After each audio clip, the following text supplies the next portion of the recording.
नमस्कार. शिक्षा मराठी ऑनलाईनमध्ये तुमचे स्वागत आहे. द्राक्षे आणि कोल्हा. एका जंगलात कोल्हा राहत होता. एके दिवशी सकाळी त्या कोल्ह्याला भूक लागते.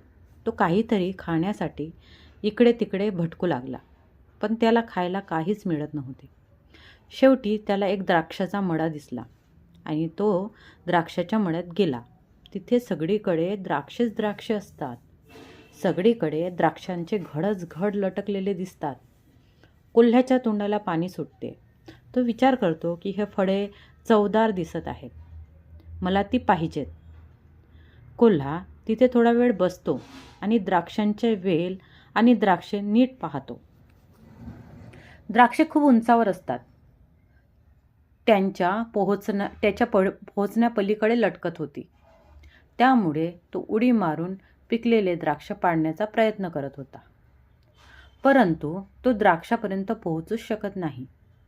तो पुन्हा पुन्हा उंच उंच उड्या मारतो, पण द्राक्षे नेहमी त्याच्या उंचीपासून लांबच लांब असतात. काही वेळाने तो उड्या मारून मारून दमून गेला. त्यानंतर तो स्वतःशीच पुटपुटला, कोणाला खायला हवी ही आंबट द्राक्षे, मला तर नकोतच, असे म्हणून तो तेथून निघून जातो. आपल्या आवाक्याबाहेरच्या गोष्टीचा तिरस्कार करणं खूप सोपं असतं.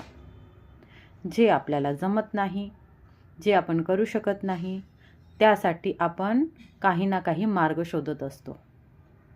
तात्पर्य: अंथरूण पाहून पाय पसरावे.